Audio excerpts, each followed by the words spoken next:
लड़की मृत अवस्था में पड़ी है। जहाँ की धारा के अंतर्गत मामला दर्ज किया गया। मामले का अनुसंधान डीएलएफ क्राइम ब्रांच को सौंपा गया। 10 साल का रिश्ता, दूसरा धर्म। शिवा और दीपक की लव स्टोरी का ऐसा खौफनाक अंत जिसकी किसी ने उम्मीद नहीं की थी।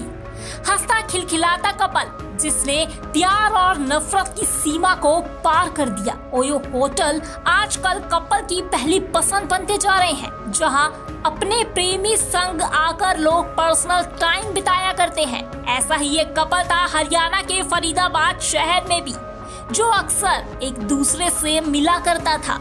आए दिन उनकी मुलाकात हुआ करती थी, लेकिन इस बार लड़की के बॉयफ्रेंड ने रोमांस के दौरान अपनी हैवानियत की सारी हदें पार कर दी। कपल ओयो रूम में समय बिताने के लिए और साथ ही रोमांस करने के लिए पहुंचे। दोनों ने कुछ घंटों के लिए होटल में रूम बुक किया था। सारी फॉर्मेलिटीज करने के बाद कपल को कमरे की चाबी सौंप दी गई। हाथ में चाबी लिए खुशी से दोनों प्रेमी और प्रेमिका कमरे की ओर बढ़ते जा रहे थे। कदम से कदम बढ़ाते हुए दोनों कुछ ही समय में अपने रूम के गेट के सामने खड़े होकर लॉक खोलने लगे। एक एक कर अंदर पहुंचे। अंदर से कमरा बंद कर दोनों रूम में एक दूसरे के साथ समय बिताने लगते हैं। लड़का शिवा नाम की लड़की जो कि आईसीआईसी बैंक में काम किया करती थी और साथ ही दीपक नाम के लड़के के साथ 10 सालों से रिश्ता निभा रही थी। 10 सालों से उनका प्रेम प्रसंग चल रहा था। शिवा और साथ ही दीपक ने कई वादे किए थे, साथ रहने की कसमें खाई थी। दोनों कमरा बुक करते हैं, रोमांस करने के लिए कमरा बंद करते हैं, लेकिन इसके बाद जो हुआ वो सुनकर रात की रूह कांप उठेगी। रोमांस करने पहुंचे इस कपल में दीपक के दिमाग में ना जाने क्या खेल रहा था।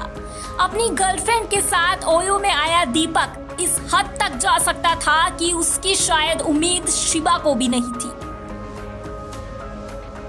उसकी एक गलती की वजह से शिवा की पूरी जिंदगी खत्म हो गई। उनकी ये मुलाकात आखिरी मुलाकात बनकर रह गई।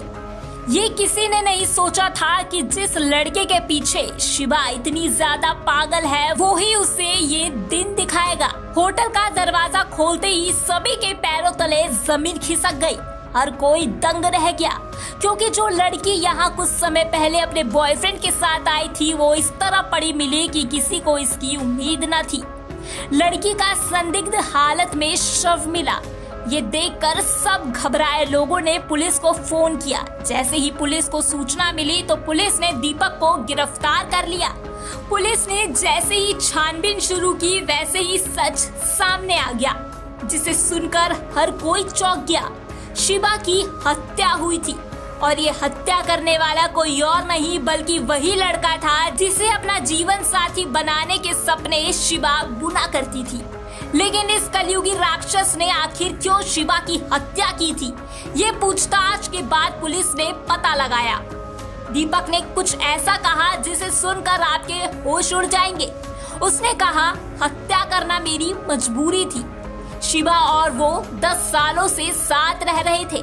शिवा लगातार शादी की बात किया करती थी और वो शादी का दबाव बनाने लगी थी। इससे मैं काफी ज्यादा परेशान हो गया था और मैंने उसकी जान ले ली। शादी ना करने का कारण था धर्म। दीपक का कहना है कि वो शादी नहीं कर सकता था क्योंकि शिवा दूसरे धर्म की है और मैं दूसरे धर्म की लड़की को अपनी पत्नी कैसे स्वीकार सकता हूँ। ये सब सुनकर लड़की की माँ कड़ी से कड़ी कार्रवाई की मांग करती है, लेकिन हमारे समाज में इस तरीके की घटना थमने का नाम कब लेगी, ये सवाल इस घटना ने एक बार फिर से खड़ा कर दिया है। 25 जुलाई को थाना सेक्टर 31 में एक सूचना प्राप्त हुई कि आईपी कॉलोनी स्थित एक होटल में एक लड़की मृत अवस्था में पड़ी है, जिस पर थाना 31 की टीम वहां पर पहुंची। जो वहां पर मृतका की पहचान शिवा वासी मोहन बाबा नगर के रूप में हुई, जिसकी उम्र 33 साल थी और उसकी माता रजिया की शिकायत पर थाना सेक्टर 31 में हत्याओं की धारा के अंतर्गत मामला दर्ज किया गया। जो मामले की गंभीरता को देखते हुए पुलिस आयुक्त श्री सत्येंद्र कुमार गुप्ता द्वारा मामले का अनुसंधान डीएलएफ क्राइम ब्रांच को सौंपा गया। तो डीएलएफ क्राइम ब्रांच की टीम ने मामले में कार्रवाई करते हुए आरोपी दीपक वासी मोहन बाबा नगर को 27 जुलाई को गिरफ्तार कर लिया, जिसको आज माननीय न्यायालय में पेश कर 2 दिन के पुलिस रिमांड पर लिया गया। वीके न्यूज, राष्ट्र के नाम।